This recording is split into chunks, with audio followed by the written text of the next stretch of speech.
I was so happy to see Rogan, having him on, and it was a long time coming, and you could see why, because Rogan opened up and said, look, you know, I've had a media bias about you, and that's why I didn't want you on. And a lot of people would be surprised that Rogan would say that, but like I find myself in the same situation sometimes. I've been doing this for 12 years, and a lot of times, even though I'm swimming in the concept of media, I will have a media bias over someone. Yes. And I'll be like, oh, they're that person. And then almost always when I sit in the chair with someone for 2 hours, I come out and I'm like, wow, that's nothing like they've been portrayed in the mainstream media whatsoever. I had the same experience with Tucker Carlson. So when I went to be interviewed by Tucker, a few people close to me weren't happy. They were saying, Aseem, this is going to undermine your credibility. There was somebody I know that referred to him as a white supremacist. And I was like, no, this doesn't, I looked stuff up, I couldn't see anything either. I know that he's been quite a polarizing character, but when I sat down with him and spoke to him off air, and had a bit of time with him, and also I got the feeling as well, it's interesting, when you go to these sorts of interviews, you spend a lot of time like in the green room with the makeup person, and you meet his team and whatever else. And genuinely, they were so praiseworthy of him. And I think that gives you an essence of the person as well, right? And he was a really nice guy, and he was willing to listen to everything I had to say. And I said stuff that probably traditionally, or even then, he may not have necessarily agreed with about, you know, this issue about personal responsibility versus regulation of industry. You know, I was saying some quite lefty stuff, but he was engaged and he listened. And I was left with and then listen, you know, and I think he's also come out, you know, I think the other thing we need to, in this space, Brian, with all these people, again, your audience and listeners as well, is I think we shouldn't underestimate the power of people being transformed.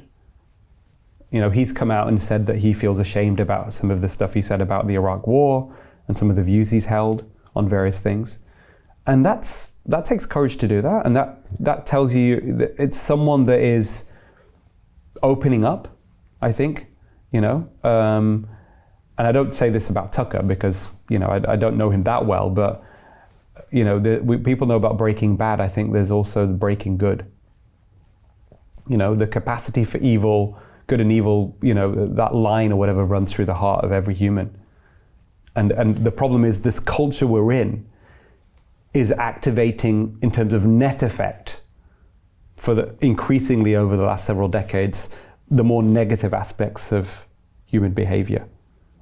And what we need to do is create that shift where we move towards, you know, the more positive aspects, what it actually means to be human, or we lead the good and happy life. And that comes from ancient wisdom, from people like Buddha and Socrates. You know, you can't lead the good, happy life unless you act from a place of virtue. That means being honest, speaking the truth, being courageous, you know, making sure that you do everything you can to ensure that we live in a just world. And that is the secret to health and happiness as well. But a lot of people don't know that. So we have to get that, you know, we have to reach within ourselves and help people find that within themselves, so we create that better world. And I think there's a movement happening there, and I think Tucker is actually part of that movement. Wow. And you mentioned dialogue earlier, right? What did you say, that quote by Socrates? True wisdom comes only from dialogue, right? So let's approach every conversation. I do that with my patients, right? It's a shared decision making in terms of where we're going to go, in terms of what the diagnosis is and how we're going to improve their health. But I actually see every interaction I have with my patients as also something I'm learning. So let's have a conversation let's go into a conversation thinking, how do we both come out from that conversation wiser? Right. I think we achieve we get to a greater truth. And one of the reasons that social media has divided us so much is because it's the lack of a dialogue. You know, we don't sit in the same room with someone and really understand where they're coming from, and they understand where we're coming from. I'm convinced you could eliminate most of the problems in this world if you put those two people that were bickering on Twitter in the same room for a couple hours. Yeah. And they would leave thinking, wow, okay, now I understand why they feel that way, and they understand that I feel this way. We understand we're both humans, and we understand that, like you said earlier, probably both good in us, and we probably both want justice.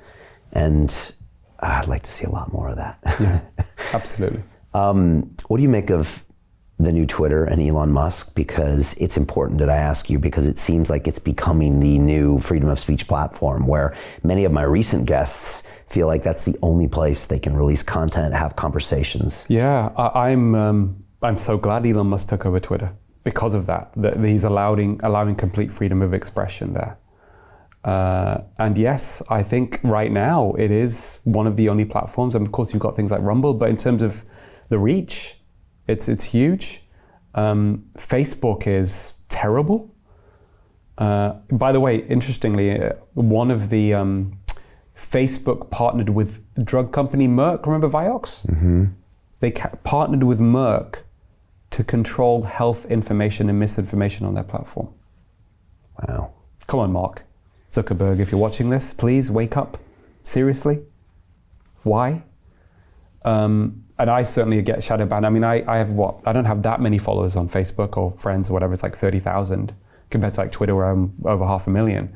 But if I put a post on Facebook, I'm getting less than 100 likes on some of the stuff, which is getting thousands of likes on Twitter. So something's going on, yeah, clearly. And Instagram as well. You should kind of shadow Instagram's on a bit better. I think Yeah. there's some shadow banning going on in Instagram, but it's definitely better. But certainly Twitter is, and hopefully it'll stay that way Yeah, I hope so too. for as long as possible. So Jim Rickards has just recorded a video that's not available to anyone in the public, and he's going to be talking about how this upcoming recession is going to be fast, it's going to be bloody, it's going to be nasty. But at the same time, he's going to show you how you can position yourself to profit from all of this chaos. Now, we've made this video only available to our viewers. Go to londonreal.tv/Jim. Watch that immediately.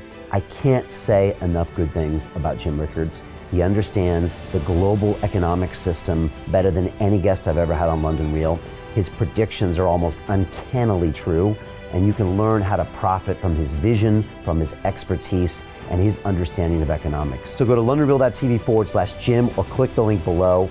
It's an excellent, excellent look on what's going to happen in the future and how you can position yourself to profit from that.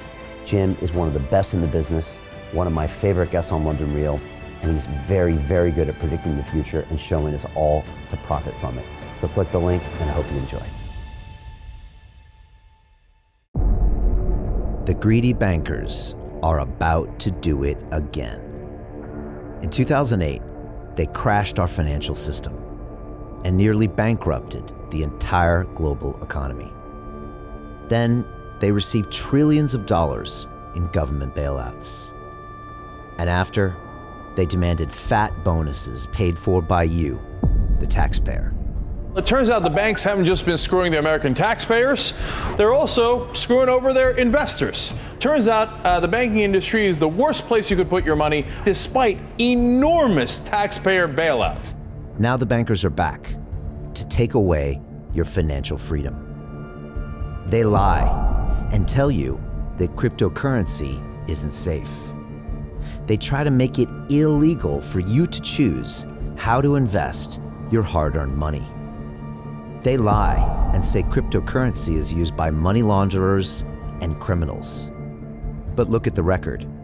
It's the banks themselves that launder hundreds of billions of dollars every year to the biggest criminal operations in the world.